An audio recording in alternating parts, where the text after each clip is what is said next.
Hello everyone and welcome back to the next installment of our 10.1 raid guides, proudly presented by Kingston FURY. This is Crzypck for Method, and today we'll show you how to defeat the Assault of the Zaqali encounter in Mythic Aberrus. For all of our Mythic videos, we'll assume you know the fight and its mechanics on heroic difficulty. As such, these videos will show you the Mythic mechanics and focus on the strategy to defeat the Mythic version of the encounter. If you need a refresher on any of the baseline heroic abilities, check out the heroic guide for the encounter on our channel.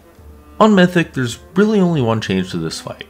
During Phase 1, whichever side the boss isn't currently on gets to deal with two abilities from the Phoenix. The first is called Vigorous Gale, which is a gust of wind that pushes you towards the edge of the platform, just don't get pushed off. The second mechanic is more impactful and lasts the duration of the fight. You'll periodically have two ignited plumes appear on the ground. After 10 seconds, a renewed hatchling bird will spawn from each plume. Each of these will fixate on a random player, chase them, and pulse for minor fire damage every 2 seconds within 12 yards. After they die, they'll turn back into ignited plumes, and 10 seconds later, the birds come back. This will repeat for the entirety of the encounter. And, well, that's it. That's all of the Mythic changes. No, really, that's actually it.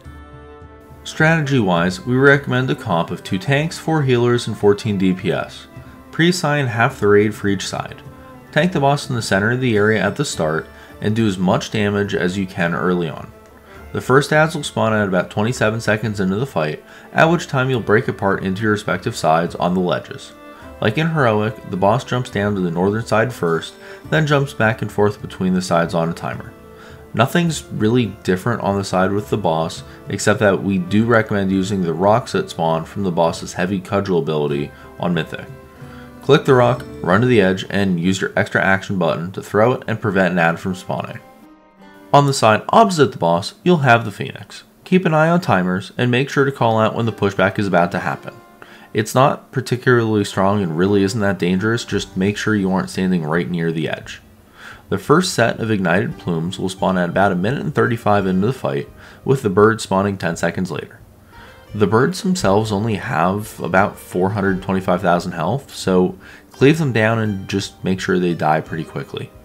You can use knockbacks and slows on them to keep them under control and keep them grouped on top of the other ads.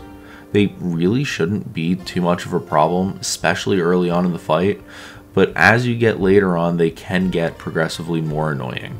By the time you reach Phase 2, you can reasonably expect to have 4 birds from each side.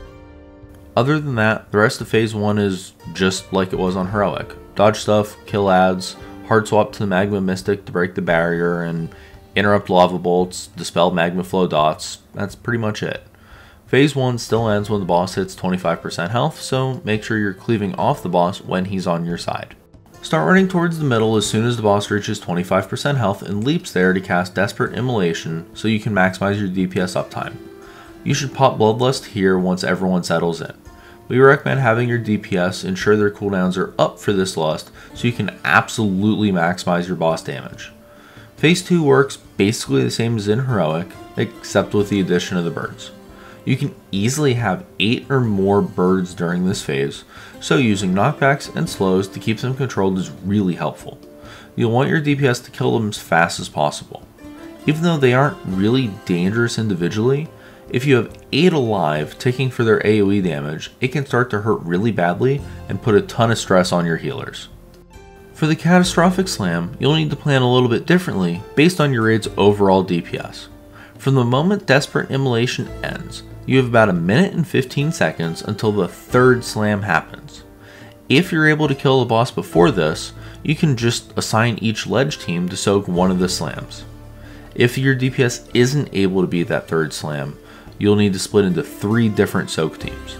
The first 2 of these teams should be 7 players each, with the last team being your remaining 6 players. You'll want the soakers to use personals for this to help mitigate some of the damage, and you'll probably want to raid cooldown on the 3rd soak that only has 6 people in it.